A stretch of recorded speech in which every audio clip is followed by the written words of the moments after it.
Hello, I'm Claire Smith, welcome to my channel. So I'm going to do a bit of a weird video today. I was looking at my collection and I was thinking about everything that I hate about perfume bottles, and I just thought, do you know what, I'm going to make a video about that and just see how moany I can possibly be. So the first thing is basically practicalities, and what's the biggest practicality of a perfume bottle? Actually being able to spray it. And the one that I really struggle to spray sometimes and struggle to hold is Aura by Mugler. I find this bottle is just too chunky.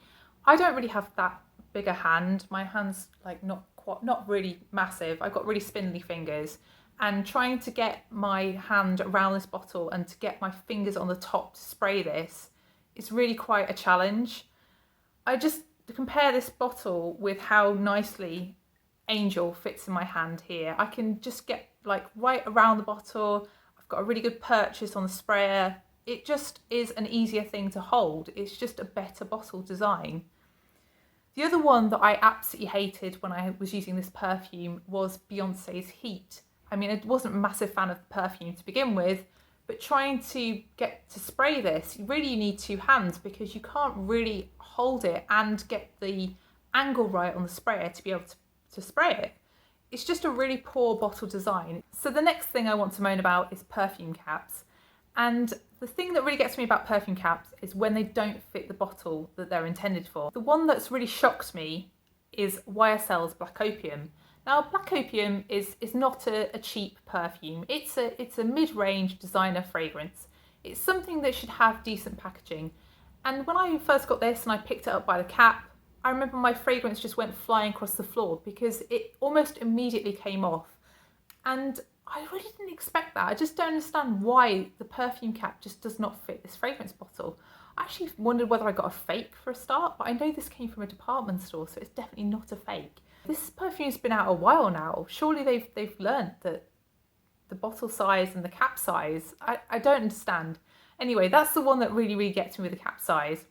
But there are also other perfumes in my collection where the caps don't fit. So another one is Sardonyx Fire by And Other Stories, and this is a clothing brand shop perfume. So, you know, this is what, retailing for about £28. I wouldn't expect this to be the most high quality bottle in the world, but the cap on this just comes straight off as well, and it doesn't really fit. There's no kind of click as it goes on. It's just not what I'd expect from a price point of £28 basically. Other brands like the Taffa that are what, £10 a bottle, they have beautiful caps. They have really weighty, really heavy caps that stay on their bottles, that fit perfectly, that click into place, that look nice. I don't understand why more expensive brands can't do that. Then there's the whole twizzly thing. So if you have a Hugo Boss, the scent perfume, so I have the scent for her and I have the scent Private Accord, and yeah, if you have one of these bottles, then you will know this goes on. I don't understand why this is a thing, why they even made the cap this shape. I mean, I suppose it's nice to pull off and everything, but ultimately, why does it twizzle? So another perfume I've got where the cap doesn't really fit is La Petite Robe Noire Plissé, which is a flanker, one of the, 29 flankers that this perfume has now.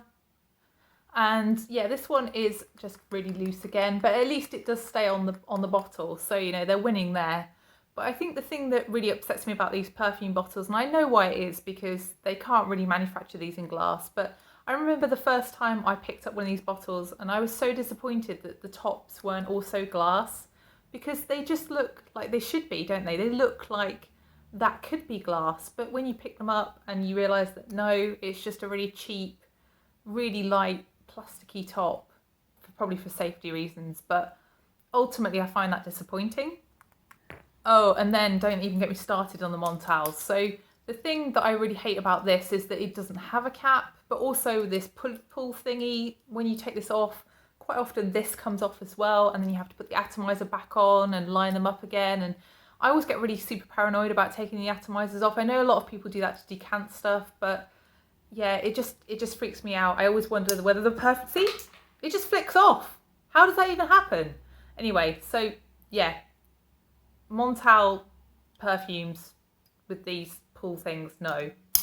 We'll just leave that messy. So the next thing I want to moan about is the lack of magnetic caps amongst designer perfume bottles. I don't have a single magnetic cap in my collection, and that's probably a good thing because I probably would spend all my time putting them on and taking them off again.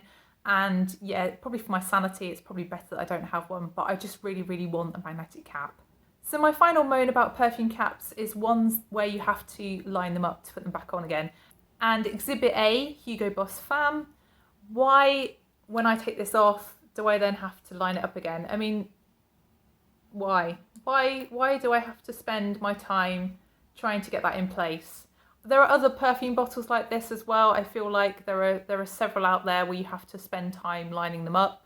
And yeah, it's just not fun, is it? The next thing is when perfume bottles are just really, really ugly and I don't want to look at them. So part of the joy for me is a pretty bottle, and there are ones that I just hate basically. And the one that I've really, really hated, I would say, would be Calvin Klein's Secret Obsession.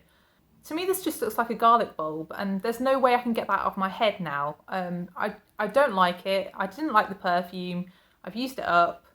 And yeah, the bottle is just super, super ugly. The colour is horrible. It's just not something that I would choose to get again. It just doesn't attract me in any way whatsoever.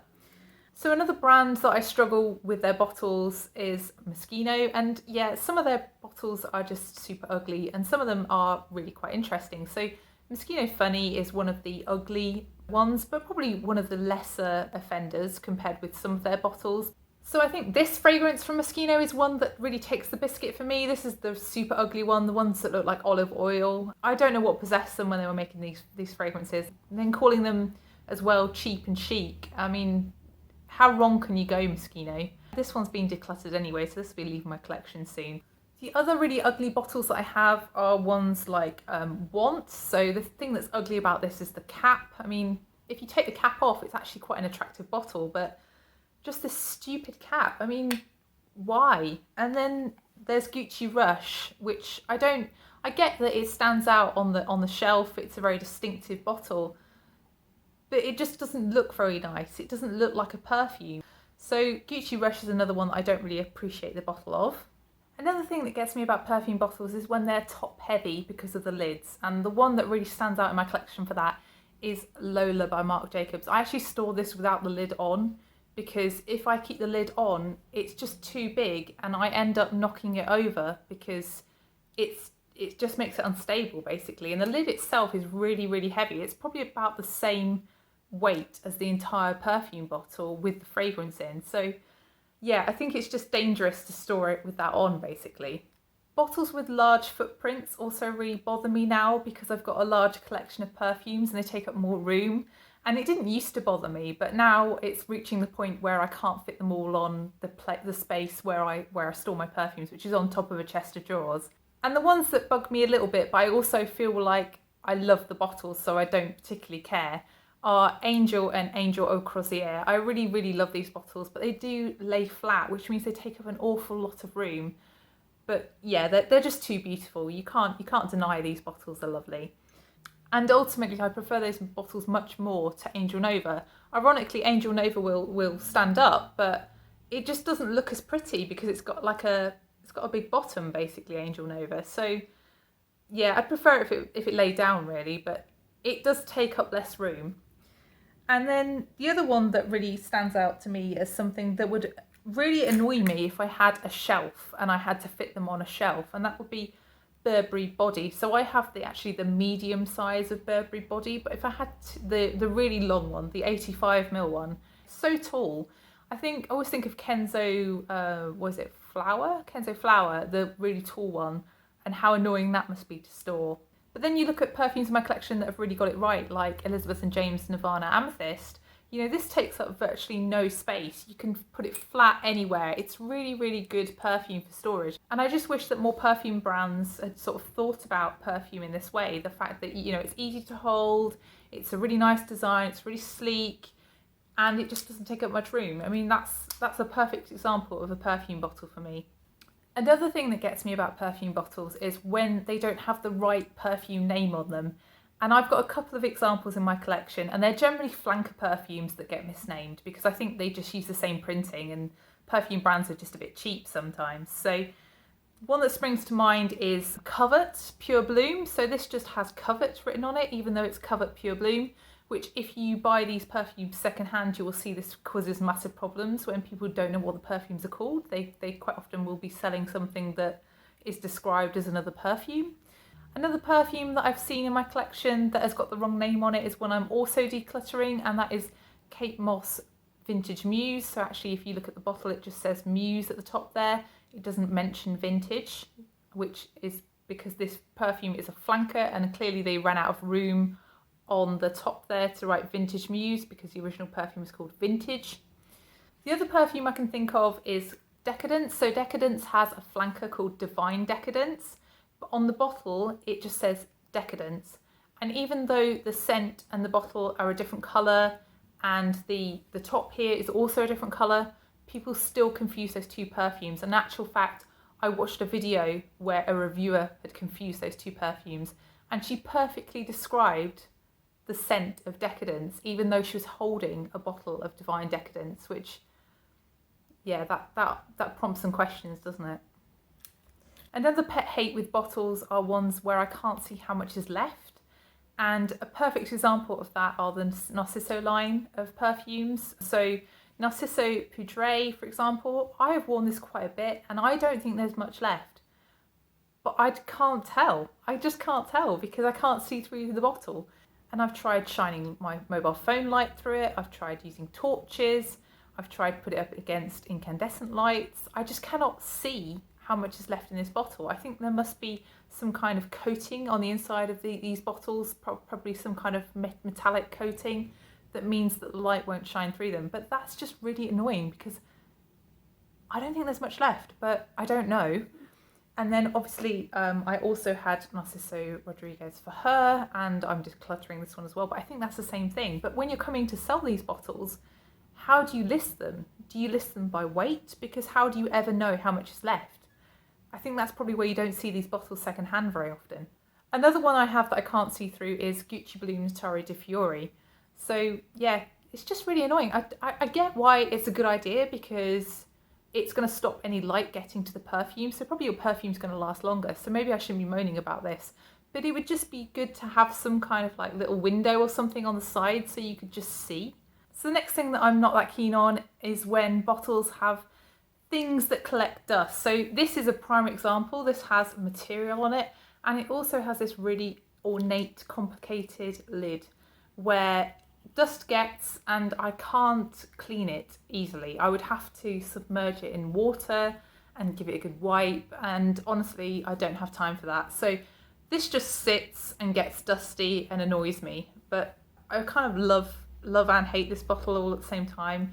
It's just such a crazy lid, but yeah, secretly love it really. But it does annoy me from the dust point of view.